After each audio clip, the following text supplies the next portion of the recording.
देखिए, कल हमारे घर पे एक बहुत बड़ा धमाका हुआ है, हमला हुआ है। अमरमणि के गुर्गों ने हमला किया है हमारे घर पे। और कल रात 3:10 की घटना है ये। हम यहाँ पे सो रहे थे तो एकदम से धमाका हुआ बहुत ज़ोर का। तो हमने फ़ौरन कमरे का दरवाज़ा बंद कर लिया और जो गनर है हमारा, वो हमसे थोड़ी दूरी पे दूसरे कमरे में सो रहा था। तो वो भी भागता हुआ आया। उसने कहा कि लगता कोई हमला हो गया दीदी, कुछ बात हो गई लगता। तो हम लोगों ने तुरंत दरवाज़ा बंद कर लिया और 100 नंबर और 112 नंबर पे हमने फ़ोन किया।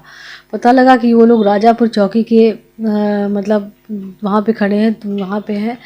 तो उन्होंने कहा करीब 15 से 20 मिनट लग जाएंगे। तब तक हम लोग इसी कमरे में बंद रहे। फिर जब वो लोग 112 नंबर की पुलिस आ गई तो उन्होंने कहा कि हम आ गए हैं, अब आप बाहर आ जाइए।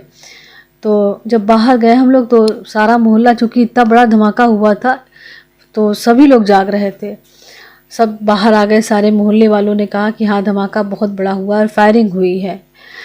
तो उसके बाद फिर जब देखा गया तो हमारे जो घर के बाहर बुलेट बरामद हुई, बुलेट मिली है और टाइल्स टूट गया है।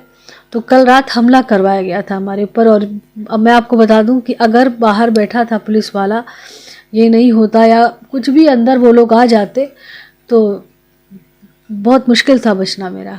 क्या किया, तहरीर वगैरह दी है? जी, हमने कोतवाली में ये अमरमणि के खिलाफ हमने तहरीर दी है कि हमें, क्योंकि वो देखिए उसकी वजह है 22 मार्च को हमारे कोर्ट में तारीख लगी हुई है और सुप्रीम कोर्ट के भी आदेशों की अवमानना अमरमणि क्यों करता रहा। उसकी एक वजह ये रही क्योंकि उसके पास राजनीति की शक्ति है।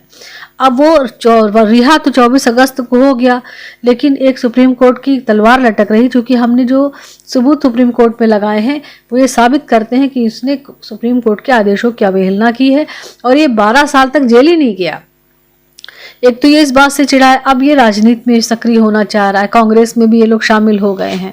तो इस वजह से ये चाहता है कि निधि को जब तक रास्ते से हटाएंगे नहीं, इसका रास्ता साफ नहीं होगा, इसलिए इसने हमला करवाया है। और हमने कोतवाली में FIR तो दी है, हमने लिखित FIR दी है। तो ये आप भी कांग्रेस में हैं, वो भी कांग्रेस के दावेदार हैं, तो ये अपने अपनी उच्च पार्टी को, उच्च संगठन को अवगत नहीं कराएंगे? देखिए, अवगत क्या कराए, अवगत तो सबको है ही है और अवगत करा भी रहे हैं। और पूछना ये चाहते हैं कि कितने शर्म की बात है कि एक तरफ प्रियंका गांधी जी यहाँ पे किसानों के लिए लड़ने आती हैं, एक तरफ वो ब्रजभूषण, जब वो खिलाड़ियों के साथ वो खड़ी दिखाई पड़ती, ब्रजभूषण के लिए लड़ती हैं।